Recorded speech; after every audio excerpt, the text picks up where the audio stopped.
Hi, and welcome to this episode of John's Model Kit Review. In today's fun review and comparison video, we'll be taking a look at the 1/48 scale HobbyBoss Hellcat Mk.II.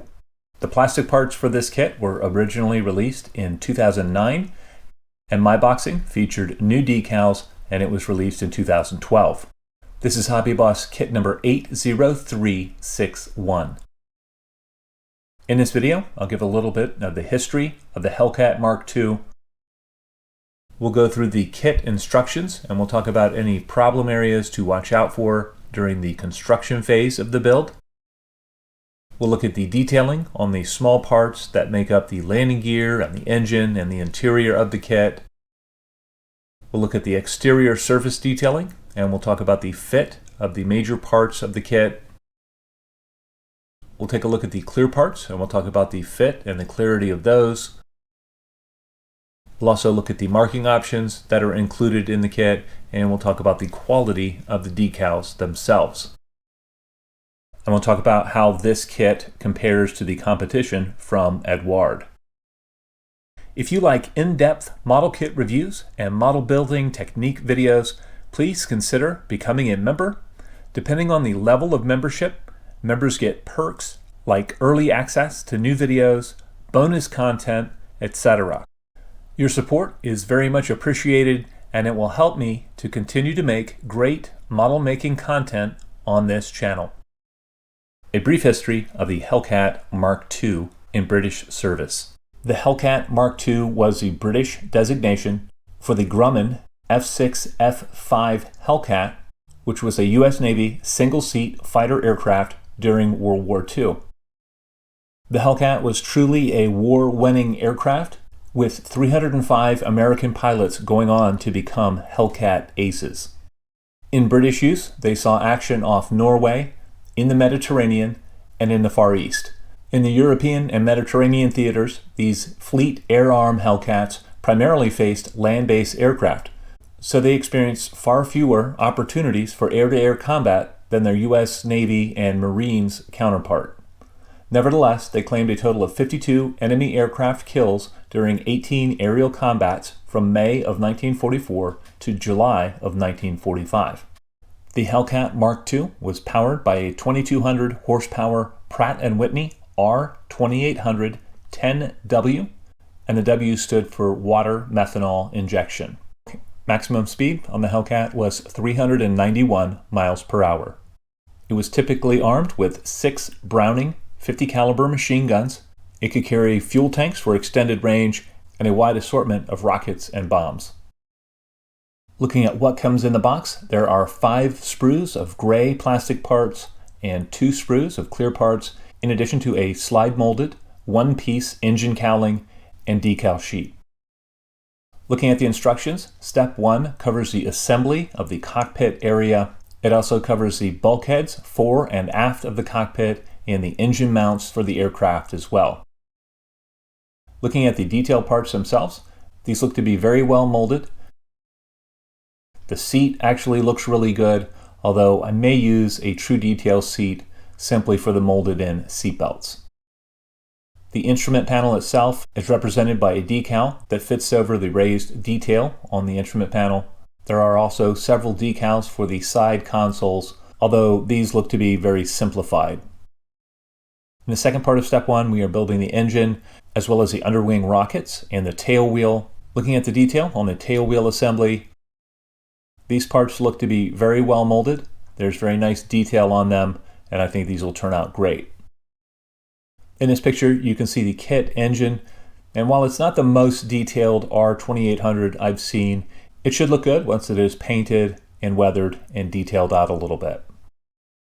Moving on to step 2, we're building the left main undercarriage, as well as the wing center section. Detail on all these parts looks to be excellent, as does fit. The detail on the landing gear itself looks to be very nice, and unlike the Eduard Hellcat, the wheels on this HobbyBoss kit look to be of the correct width and diameter. Even though these look good, I may replace them with some True Details resin wheels just for some added detail. In the second part of step 2, we are continuing on with the right main undercarriage and then we're attaching that to the wing, and we're also attaching some flaps as well. In step 3, we are closing up the fuselage halves around the interior and engine assembly. Just setting the fuselage halves together. These fit together extremely well, and I don't anticipate any issues with this step of construction. In the second part of step 3, we are adding the elevators to the aircraft. We're also adding the wing center section to the fuselage of the aircraft, as well as the clear parts. The fit of the elevators to the fuselage is excellent. You can see that in this picture. The fit of the wing center section to the fuselage is also very good, although the seam on the underside of the fuselage does not fall on a panel line. Looking at the clear parts themselves, these look to be well molded, they are relatively clear, and they have nicely defined framing on them. I don't anticipate any problems with the fit of these parts. In step 4, we're starting construction of the outer wing panels for this aircraft. In this step of construction, you need to make a decision whether you're going to pose the wings fully extended or in the folded position. HobbyBoss nicely gives you the option to fold the wings.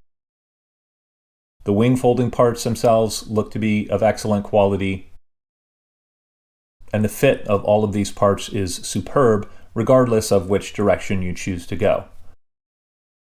In step 5, we are attaching the outer wing sections to the inner wing sections, and we're also attaching the prop and engine cowl to the aircraft. I don't anticipate any problems with this step of construction. Just setting the engine cowl on the front of the fuselage. This fits very well. In the first part of step 6, we are building the underwing and under fuselage ordnance. This includes a fuel tank and 2 underwing bombs. The detail on these is sufficient. However, the fuel tank has 2 prominent straps that hold it to the underside of the fuselage that are not molded on these parts. In the second part of step 6, we're just adding the ordnance to the underside of the fuselage. Looking at the color and marking guides, there are 2 marking options included with this kit.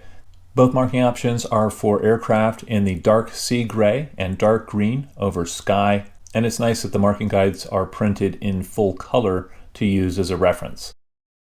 Unfortunately, the decals that are included in this kit have some issues, the first of which is the red that is on the roundels and the tail flashes is far too bright. It should be a darker red. The second issue is some of the decals are out of register enough to be noticeable. I think the best option here is to replace these decals with some from the aftermarket. Looking at the exterior surface detail on this kit, it is represented by finely engraved panel lines. The surface detail is consistent throughout. The surface detail also features some rivets on the engine cowl and the forward fuselage, and I think this should look great under a coat of paint.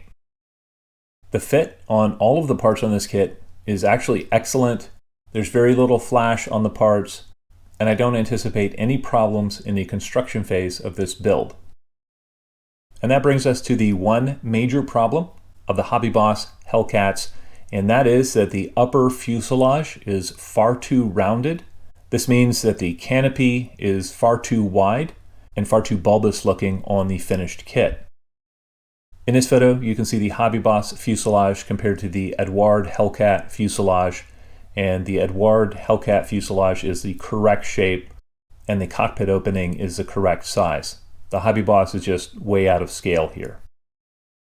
Looking at the surface detail on the Eduard kit, there is more extensive detail on the exterior of the Eduard Hellcat, but you'll have to get pretty close to the models to see this difference in detail. Some of the advantages that the Eduard kit has over this HobbyBoss kit are the decals themselves, the color and marking guides. The Eduard kit is also going to be more detailed. The Eduard kit also has a better engine and more accurate cockpit. Advantages that the HobbyBoss kit has over the Eduard kit.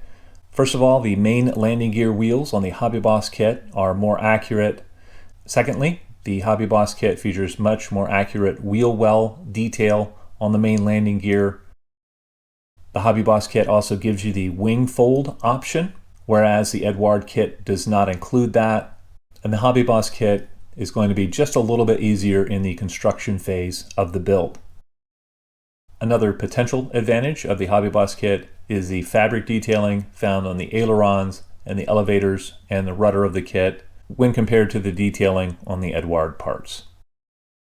Well, I'd love to know what you guys think. If there are any Hellcat fans out there, please let me know in the comment section below. As always, I hope you found this video entertaining and informative, and until next time, model on.